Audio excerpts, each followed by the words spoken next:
All right. Good afternoon. Sorry for the late start. As always, there were technical issues.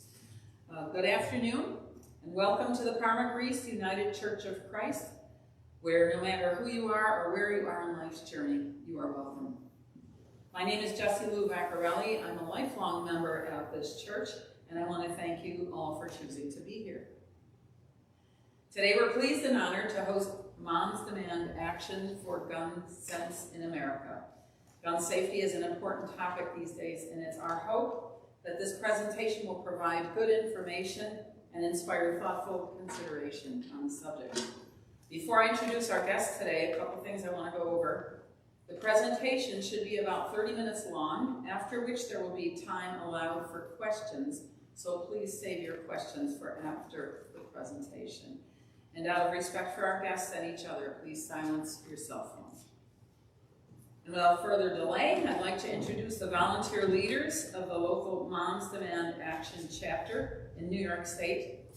First, Dr. Melissa Hensley, a preventive medicine resident at the U of R Medical Center. She's also the mother of 4 young children. And with her today is Deb Antoniadis, a proud mother and grandmother. We're grateful for their contribution of time spent with us here today. Thank you. And I'll turn the podium over to you. Thank you, Jess. Good afternoon. Thank you for taking time out of your Saturday to join us. We do appreciate that. And thank you to the Parma, Greece United Church of Christ for the invitation.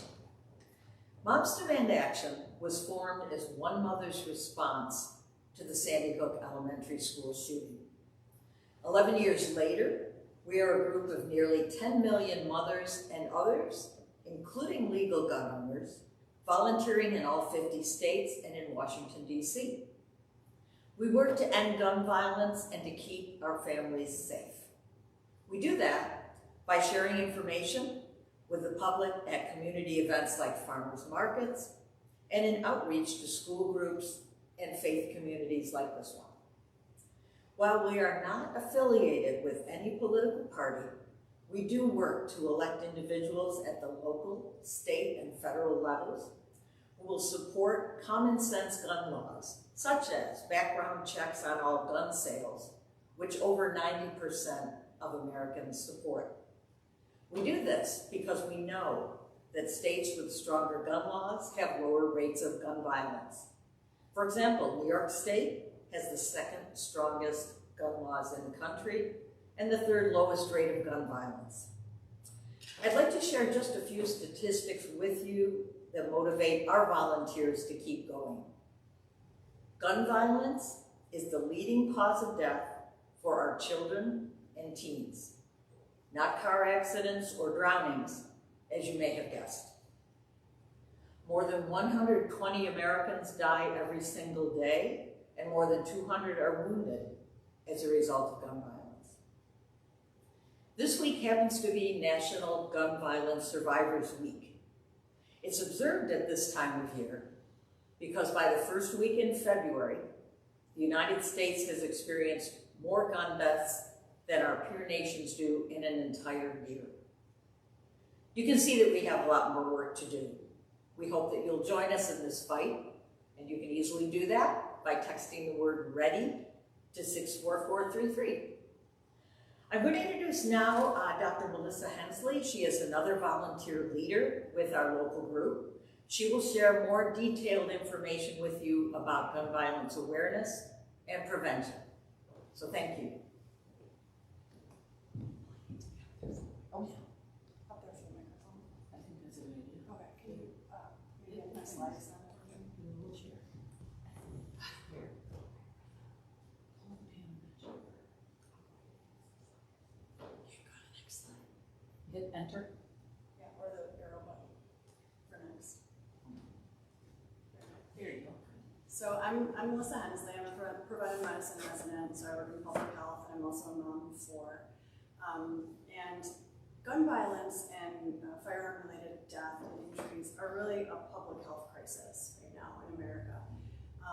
More than 40,000 people die each year from gun-related injuries, and more than twice that suffer from injuries from gun-related events, and with obvious detriment to their physical health, their emotional health, their community, and their family. Go ahead. So, this went out of focus. A special population is children. As Deb mentioned, it's now the leading cause of death in those ages 1 to 19 years old, is firearm-related injuries. In other countries, it doesn't even make the top 10. It's things like cancer, congenital malformations, accidents, but in the United States, it's actually firearm-related injuries. In 2021, there were almost 5,000 firearm-related deaths among children and teens ages 0 to 19.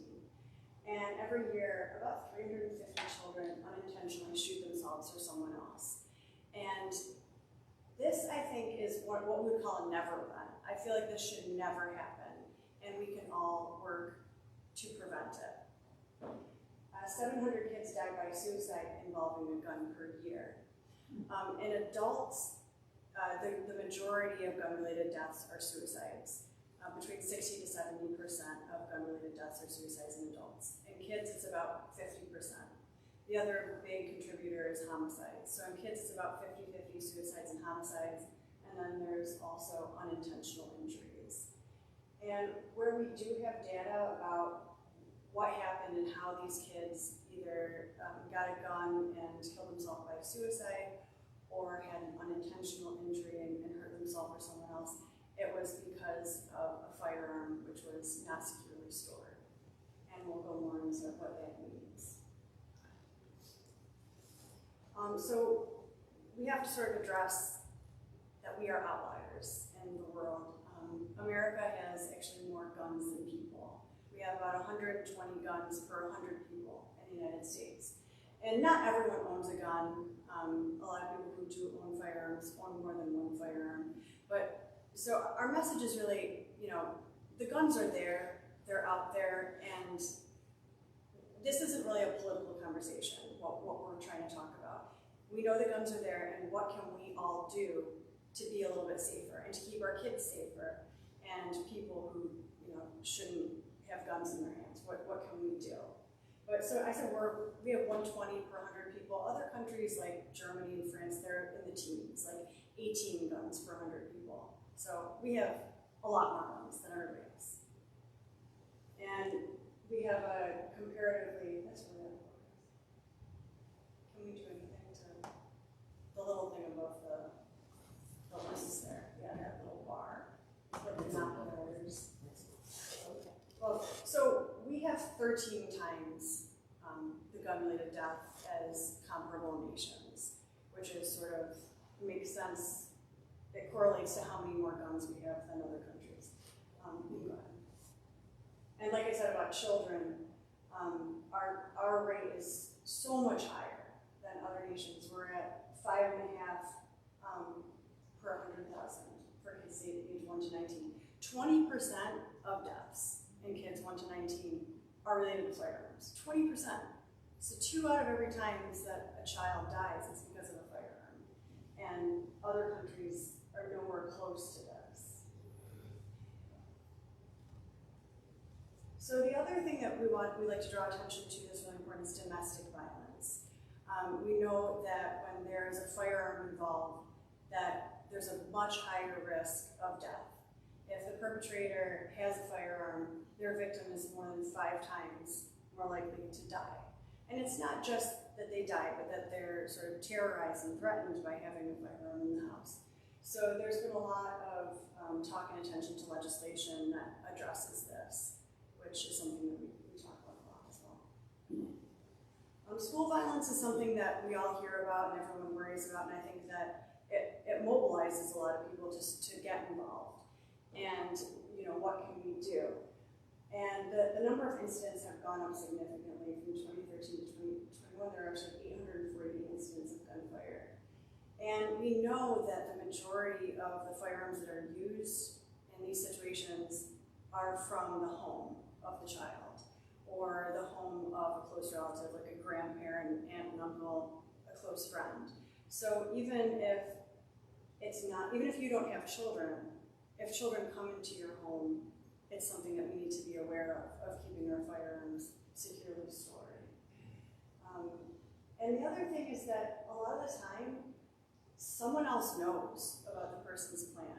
Either something was disclosed on social media or in a conversation. So there are things that we can do. And I'm going to talk about that more from secure storage to temporarily getting a firearm out of the house or extreme risk protection orders. And so this is a graphic from the Institute of Trauma. You can't read it that well, but there's like these two opposing viewpoints. There's the people who are anti-gun, guns are bad, get the guns out of the house, and then there's the other side of the aisle where, you know, people find it really important to have a firearm in the home. Maybe they're from a law enforcement background or have been in the military, or they've just grown up with hunting and things like that. And so these two separate viewpoints have always been sort of in conflict with one another. And what we're trying to do, especially with our secure storage initiative, is bring everybody together to agree that kids shouldn't be dying or getting injured from guns that are not securely stored. People who are dealing with substance use or some kind of trauma in their life, who are having suicidal thoughts or homicidal thoughts, they shouldn't have guns around them either. So we can all do something to work together to make the situation safer, whether you own guns or you don't own guns. So just, I think that Deb mentioned some of the gun laws that are important, and that a lot of people in the country, 90% support background checks and things like that. And these are laws that we know, we have evidence that they increase safety, decrease gun injuries, and deaths.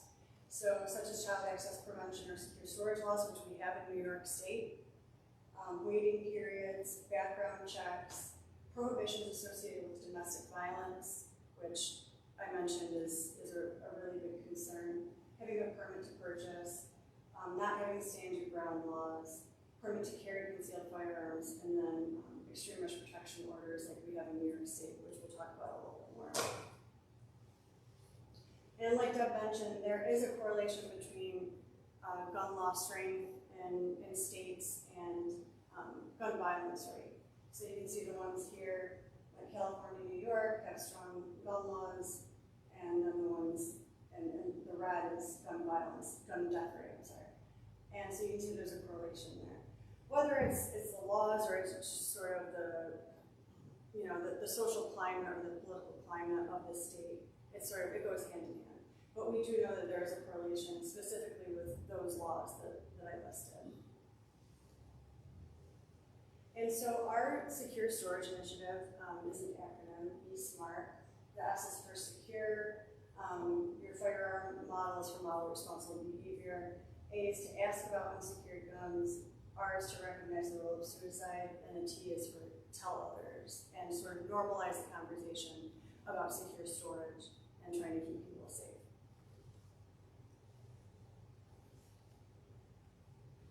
So the S is probably the most important, which is secure guns and homes and vehicles.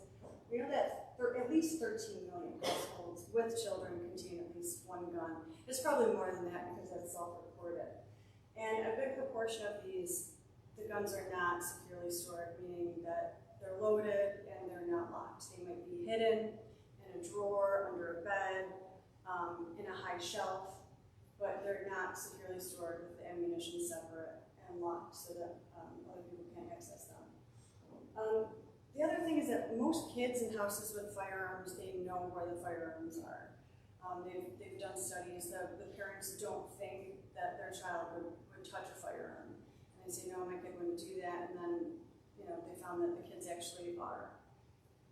And even some of the programs like that the NRA has for kids, that they put them through all the safety training, and they found that the kids are still just as likely to touch a firearm as the kid who didn't go through the training.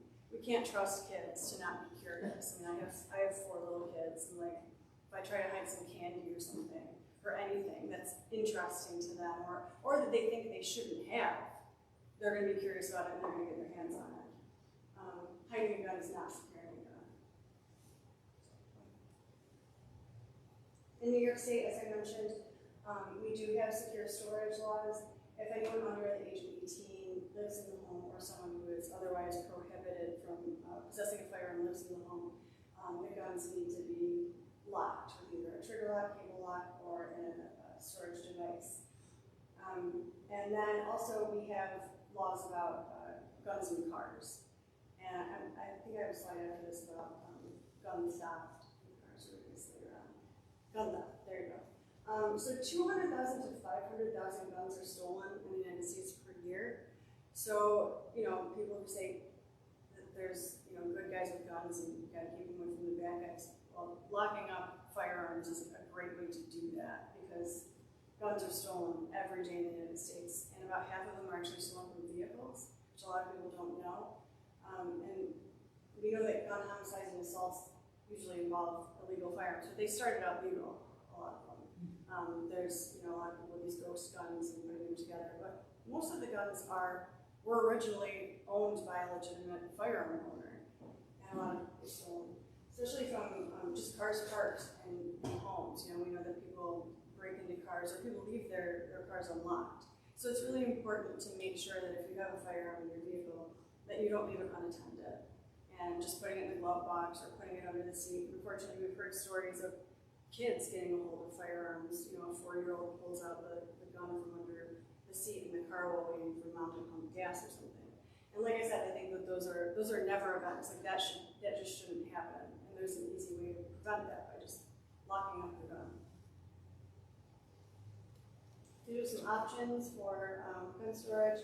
If you're a collector of firearms or you hunt, large rifles, full-size guns make no sense. And there's smaller lock boxes. There's some that are specifically for vehicles.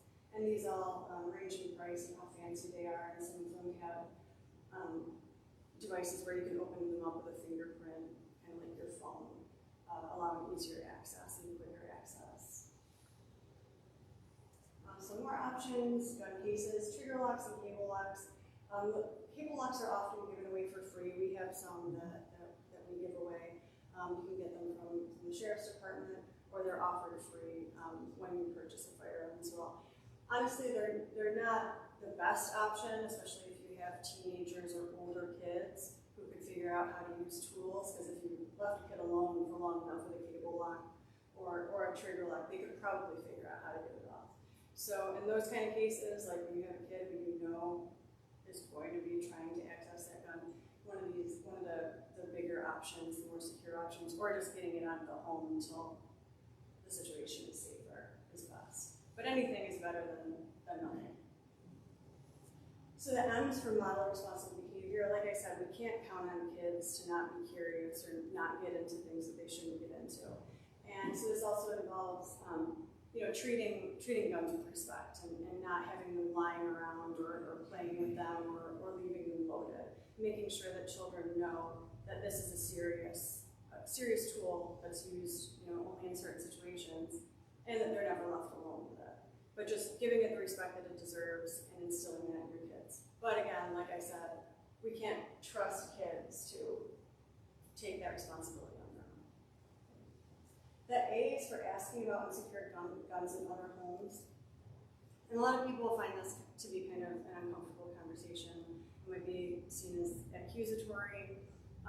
But what I've found is that a lot of people who own firearms take it really seriously. And it's like a point of pride. Like, of course my gun is locked up. This is how I lock up, I know a lady who, her family's really into hunting. She's like, yeah, we keep our rifles in the lockbox, ammunition separate, and then I have my handguns in a smaller thing by my bed, and everything is locked up. I have kids, like, of course. And just sort of incorporating it as part of a conversation about other things, like if they have a dog or something, like, my kid's afraid of dogs, or my kid's allergic to dogs, or a lot of kids have allergies to foods and go into anaphylaxis if they're around peanuts. So it's all just a safety conversation, looking out for what's best for your kid.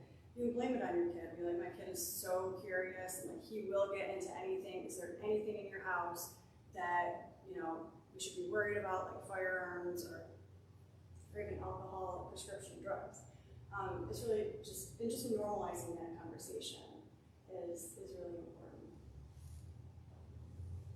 The R is for recognizing the role of guns in suicide. Like I mentioned, the majority of gun deaths are suicides. 60 to 70% in adults and 50% in kids. 700 kids die by suicide with a gun each year. And the thing about suicide attempts with a firearm is that it's uniquely fatal. 90% of people who attempt suicide with a gun will die. Whereas other means, like ingestions or cutting, self-injury behavior, it's as low as 10, 15%. I mean, we see people in the hospital all the time who took a huge dose of Tylenol or their antidepressant. They might be sick, but they're going to do okay. But if it's with a firearm, you don't have that second chance. And what else we know is that most people who attempt suicide and survive, they don't attempt again. About 75% of people, if they survive that suicide attempt, they won't try again. So they have the opportunity to get help and to live a life, unless they attempt with a firearm. And the T is for tell everyone you know about Be Smart. Like I said, normalizing the conversation, just talking about secure firearm storage, and the fact that kids are super curious and will get into guns. And I think that with what we hear in the news, that a lot of people are more open to those conversations and want something that they can do. And I think that this is really accessible. So I just want to talk about transfer of firearms in times of crisis. Like I mentioned, if you have someone who you know is going through a hard time, like either with their mental health, and a point about mental health that we like to make is that you're more like, a person who has mental illness, depression, anxiety, they're more likely to be the victim of violence with a firearm than a perpetrator. Every other country has as much mental illness as we have. It's not a problem unique to the United States. What's unique to us is sort of the ubiquity of firearms and the social norms. So, I digress. But, so transfer of firearms in times of crisis, if you know that someone's going through something, either the loss of a loved one, or they have a child or a teenager who is showing signs of depression or self-injuring behavior, kids are really impulsive, and a firearm in the home actually increases thoughts of suicidality and suicidal behavior, specifically in kids and teens. So this might be a time where you want to get a firearm out of the house temporarily. And so if you give it to someone who's a friend, it has to go through the whole background check process and things like that. But you can transfer it to spouses, domestic partners, adult children, and stepchildren. They're exempt from the private sale provision, so you can just give it to them. We recommend that you give it to them unloaded and locked, just like you would store it anyway. Other options are gun shop, sheriff's department, and shooting ranges will often hold guns for people as well. Extreme risk protection laws, so there's 21 states that have these, and they're also called red flag laws. And this is a way for a loved one or someone who knows a person to temporarily restrict someone's access to firearms. So what happens is that it will remove the firearms from the home and their possession for a time and prevent them from buying more. And we really, in New York State, expanded this after the tragedy in Buffalo. That they expanded who could file them, and they put a lot of money into encouraging people and to file them and giving the police, law enforcement more funding so that they could pursue these. And it's really encouraging that in Connecticut, you're one of the first states, and they found that one suicide is avoided for every 10 ERCOs, for every 10 of these orders filed, which I think is amazing, that you can basically save a life by filing these. And this is Indiana. They found a 7.5% decrease in gun-related suicide after they initiated extreme risk protection orders. So they are effective. So if we file them, police officers, district attorneys, family or household members, and also school officials, principals, school officers, if it's a student who's been enrolled in the past 6 months. And then this was sort of new in 2022. I give a lot of talks to physicians and other healthcare providers. So licensed physicians, psychologists, pretty much any healthcare professional can file them if they've seen the person within the past 6 months. So how it works, the person will file an application with the Supreme Court, so you go downtown and you file this form. A judge will decide in the first day that it's filed whether it's viable, and they'll go to the person's home, remove any firearms, and then they'll have a hearing for 10 days. At that point, the person who filed it has to go to court. The person who is filed against has to go to court. They can get a lawyer, bring evidence, things like that. And then if they determine that, if they grant it, then it's valid for a year. And at that point, you can petition for it to be renewed, or the person can regain possession of their firearms. And it's not a criminal charge, it's an order of protection. So in summary, firearm death and injury in the United States is a public health crisis, and they're the leading cause of death among kids aged 1 to 19. And I think we all have the ability to make an impact, whether we're firearm owners or not. And some of our most important tools are secure storage, voluntary transfer of firearms in times of crisis, and extreme risk protection orders. And so BeSmartForKids.org is the website, and then EveryTown is our parent organization of Moms Demand Action. There's a ton of great information here. You can look up basically anything. You can look at state gun laws and it compares them, and most of the statistics that I have here are from there. And then 988 Lifeline is the suicide prevention hotline. You can also text 988.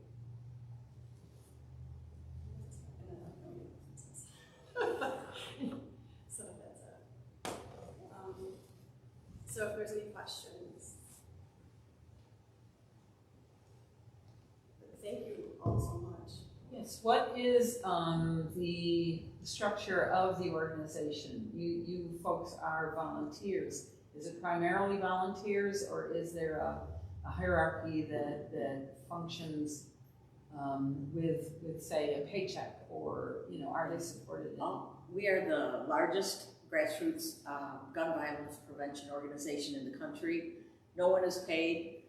People give as little as 2 hours a week to 20 hours or more a week, depending on what your situation is, what time you have available. Melissa mentioned EveryTown for gun safety. That is our parent organization. That is a different situation that was initially funded primarily by Mayor Michael Bloomberg, who is still very active in gun violence prevention. So there is EveryTown, there's Moms Demand Action, there is also Mayors Against Illegal Guns. Rochester Mayor Malik Evans is actually a part of that. So all volunteer. And where do you get your funds to support, travel and material and things like that for the sake of the volunteers? Is that by donation? And if that's the case, where would donations go? Well, for example, things like what we're doing today, that is all. Yeah. We're not paid to be here. No, we're which in my opinion shows how important we feel this is. I'm almost 70 years old. I've been volunteering with this organization for 6 years. I'd rather be doing something else, to be honest. I think it's a shame, and I think it's an embarrassment to this country that this is what I feel I have to do. I want my grandson to come home from school every day. I don't think families should have to worry about that. In terms of any donations, people can donate directly to EveryTown. That will fund a significant legal department, lobbying efforts. Those are things that we have nothing to do with. If you do donate to Moms Demand Action, I can share a link with Jesse. That goes, part of that will go to the New York State chapter, and a small part will come to the local group for things you're seeing here, the sign out front, any pamphlets or handouts we may have, that sort of thing. We personally, Melissa and I, volunteers could not take any money, any donations whatsoever. And you do have material available today? We do. Okay, it's right here, and I'll make it available out front. All right. Does anyone else have any questions they'd like to ask? Yes. So what's the best way to spread the word about this? I work in the community center. Okay. can The best take, way? you Let can me take as repeat many that. as we can. Let me repeat the question. The question is, what's the best way to spread the word? The person who asked the question works with the local community and the community center. And can they have material available to distribute to the people that they encounter? Yeah, we have some pamphlets that we can hand out. We'd be happy to do a talk. I'll never turn down the opportunity to talk to somebody. Okay.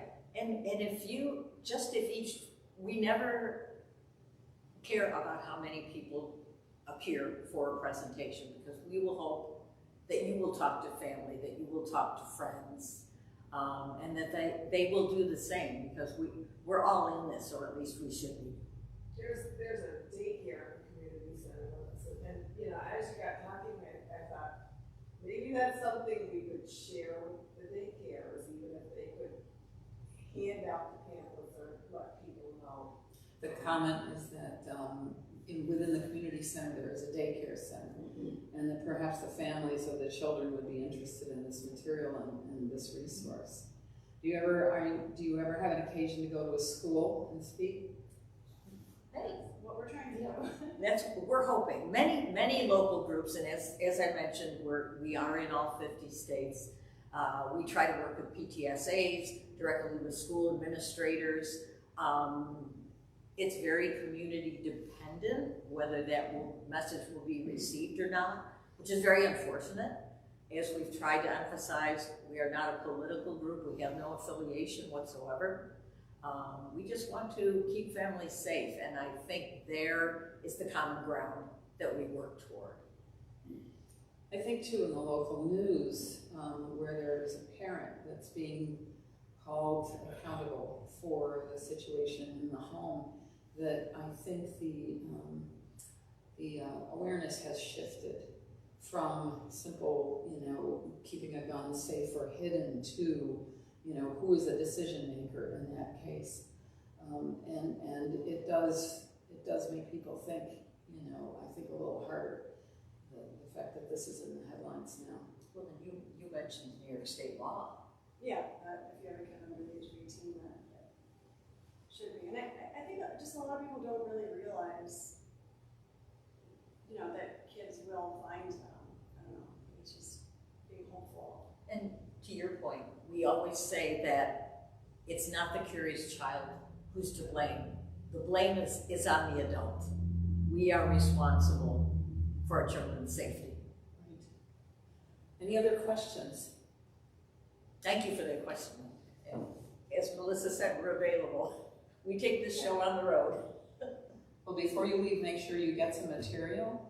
And on behalf of the Parma Greece United Church of Christ, I'd like to thank our guests for being here today, and I want to thank each and every one of you for sharing part of your weekend with us.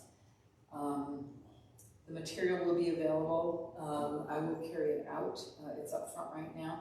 And if after you leave you find you'd like more information either on Moms Demand Action or about our church, please refer to the websites, and I hope you have a wonderful rest of the weekend. And I'll end this with the same way that we end our services, and that is go in peace. So thank you.